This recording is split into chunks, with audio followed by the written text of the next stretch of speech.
3 सालों से टिकटॉक ने जब भी मार रही है कुत्ते की मौत मारी है। 3 सालों से टिकटॉक ने जब भी मार रही है कुत्ते की मौत मारी है। मादरत के साथ मैं किसी का दिल नहीं दुखाना चाहता। अब देखो कल से एक टिकटॉकर मरी है, पूरी पुलिस उसके पीछे है, महकमे उसके पीछे, हमने कातिल 12 घंटे पढ़ लिया है।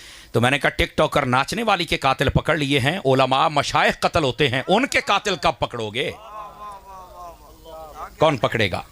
क्यों इतना सस्ता खून हो गया है उलमा का? तवज्जो है आपकी मैं क्या कह रहा हूं? नाचने वाले के लिए सब हरकत में आते, क्या वजह है?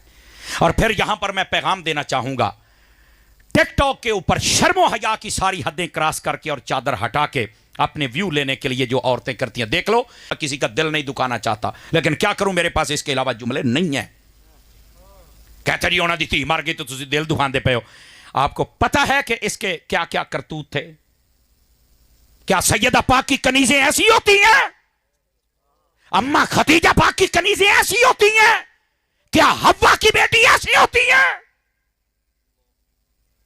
दरिंदों के सामने अपने आप को पेश ये खुद करती हैं, और बाद में जब गंदी मौत आती है तो फिर कहते हैं यहां पूछने वाला कोई नहीं। अपने आप को मत पेश करो ऐसे। बाकी टिकटॉकरों के लिए भी पैगाम है, शर्मो हया की चादर मत उतारो, खुदा का खौफ करो। और ये सब्र और रजा की चादर जब तुम्हारे ऊपर आ जाएगी, अल्लाह की कसम है, दीन भी बेहतर हो जाएगा, दुनिया भी बेहतर हो जाएगी, आखिरत भी बेहतर हो जाएगी। समझ आ रही मेरी बात की? तो इस वास्ते ये तमाम ये जो सोशल मीडिया पे मशहूर होते हैं ना, कुछ शर्मो हया की चादर उतारते हैं और कुछ अपने जिस्म की चादर उतारते हैं। जिस्म की चादर उतारें तब भी फारिग, शर्मो हया की चादर उतारें तब भी फारिग। खुदा का खौफ करें। सोशल मीडिया इसलिए नहीं है कि आप बेहयाइयां करें, तोहमतें लगाएं, झूठ बोलें और अपने आप को मशहूर करने के लिए प्रोपोगंडे करें। ये कमीनी हरकतें करने से कोई नहीं मशहूर होता। कमीनी हरकतें करने वाला 8 लाख फॉलोवर थे, अब मर गई जे, और 8 बंदे 10 बंदे ओदी मंजी चौक के जनाजा जाने वाले सन। सोशल मीडिया पे तोहमतें लगाने वालों, जब तुम मरोगे ना तो यही हशर होगा। और जिसने रसूलुल्लाह को राजी किया था, मुमताज कादरी नू भी देख लो ते बाबे रिजवी नू भी देख लो।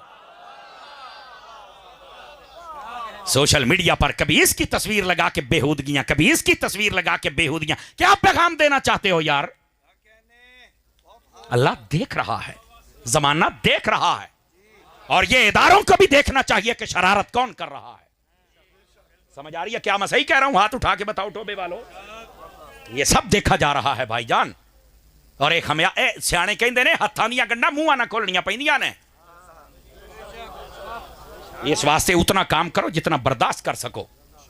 कभी भी ऐसी हरकत नहीं करनी चाहिए जिसके साथ दुनिया बर्बाद हो, आखिरत बर्बाद हो। कमीनी हरकतें करने से इज्जत नहीं मिलती।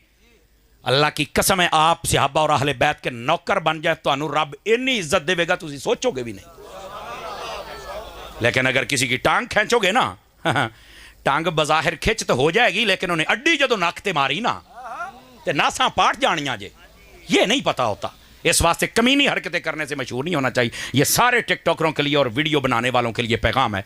अल्लाह हमें हमेशा वो काम करने की तौफीक दे जिससे दीन का फायदा हो जाए और हमारे मुल्क का फायदा हो जाए। आमीन कहो सारे हजरात। आया अपने प्योवां दियां शानां ते बोल दियो, मैं ते नबी दे प्यो दी शान दसदा पिया ना। आप कहेंगे मौलाना क्या वजह है, अत्तारी साहब क्यों नहीं हो सकता?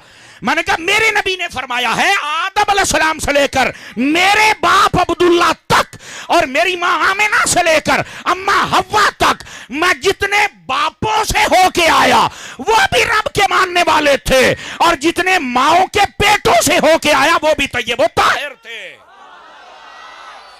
ये मेरे नबी ने फरमाया है। हम कैसे मान जाएं? हम कैसे मान जाएं कि ये आजर बाब नहीं है? और इस पर दूसरी दलील भी, एक तो हदीस है, दूसरी भी सुनिए। नबी पाक सल्लल्लाहु अलैहि वसल्लम, आपका कुरान पढ़ के देखे 11वां पारा कदी पढ़ो सूरह तौबा। अल्लाह रब्बुल इज्जत ने क्या फरमाया? जो काफिर होता है ना आप उसका जनाजा पढ़ सकते हैं, ना दुआ कर सकते हैं, ना आप उसकी कब्र पे जा सकते हैं। ये आप कहे कुरान से? मैं कहा हाँ जी, तो वेख सोच के जाया करो। नबी पाक ने तो फिर आगे हद भी बताई है। तिरमिज़ी शरीफ में हदीस है। असल में हम कहते हैं जदों तक सानू ना पता लगे, नबी पाक ने फरमाया, एक जनाजा आया आपके सामने, तिरमिज़ी में रिवायत है, जनाजा आया, हुजूर ने फरमाया कि हम इसका जनाजा ना पढ़ेंगे ना पढ़ाएंगे। क्यों? फरमाया इन्नहु काना युबग़िदु उस्मान इब्न अफ़्फ़ान, ये मेरे उस्मान से बुग़्ज़ रखता है। अब मैं हर बंदे का चेहरा चेक करूंगा, चेहरा चेक करूंगा। हजरत उस्मान से बुगत रखता है कि मैं कह दिया उस्मान दे बुगज़ीदा जनाजा नहीं पढ़ना थे, अबू बकर दे दुश्मन का किवे पढ़ना है। हजरत उमर के दुश्मन का कैसे पढ़ेंगे, हजरत अली के दुश्मन का कैसे पढ़ेंगे, और हसनैन के दुश्मन का कैसे पढ़ेंगे। ना आल के दुश्मन का जनाजा हो सकता है, ना असहाब के दुश्मन का जनाजा पढ़ा जाए। वाह वाह वाह, नारे तकबीर, नारे रिसालत, नारे रिसालत, नारे तहकीक, नारे हैदरी। और इस बात को आप समझने की कोशिश करें मेरी जान, आल को भी मानो, असहाब को भी मानो। बस औकात होता है कि हम अली अली करते हैं तो लोग हमें कहते हैं तुम राफजी हो गए। मैंने कहा नहीं नहीं नहीं नहीं, अली अली करने से कोई राफजी नहीं होता, सहाबा को भौंकने से राफजी होता है। और जुमले का वजन महसूस करना, अली अली करने वाला सुन्नी हो तो वो तो वली हो जाता है ना।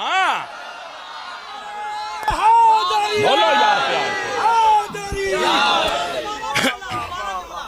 दोबारा जुमला, सियालवी साहब कह रहे हैं दोबारा जुमला। मैं बता रहा हूं, बस औकात होता है कि अली अली करते हैं तो क्या हम अली का जिक्र छोड़ दें? ना ना ना ना ना ना, अली का जिक्र छोड़ने वाला पलीत है, मुनाफिक है। हमारी नजरों में वो छुपा हुआ जहन्नमी है जो अली के जिक्र से जलता है।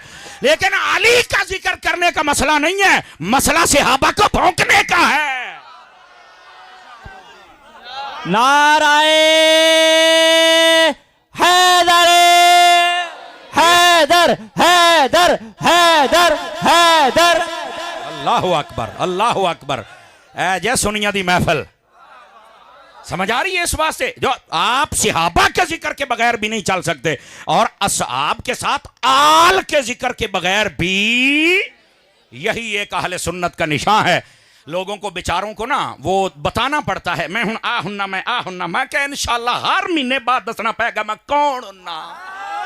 एक इमाम मोहम्मद रजा का झंडा उठा ले, जमाना तुझे जान जाएगा कि ये वो है जो मुस्तफा के सहाबा का भी नौकर है, मुस्तफा की आल का भी नौकर है। आवाज कमजोरों वाली है, जवानों वाली सुनाई जाए। सुभान अल्लाह। समझ आ रही है? कोई नहीं आ रही? इस वास्ते मेरी जान, सुन्नी होता ही वो है जो ना आल का दामन छोड़ सकता है, ना असहाब का दामन छोड़ सकता है। और कभी मत छोड़ना। और ये बात बहुत जरूरी है। पीर साहब अल्लाह आपको बरकत अता फरमाए। मैं वेख्या कई चेहरे मुस्कुरान ला पैने दा मतलब है जिक्र सहाबा व अहले बैत और बिलखुसूस मौला अली दा नाम आवे और चेहरे गुलाब जैसे ना बने। ये तो हो ही नहीं सकता है ना। में रह जाए तो हम कभी भी बेअदब और गुस्ताख बन सकते। और फिर हर 6 महीने तो बाद बंदा ये मुझे स्लिप ऑफ टंग हो गई। मैं कह जी तेरी टंग चौथे के दिन साइकिल च आ जाती है ना, ये तेरी टंग ही ना सीधी कर दी है। ये चौथे के दिन टंग ते चौथे के दिन माफी, ये केड़ी गल हुई? सुन्नी होता ही वो है जिसकी जबान अदब वाली है।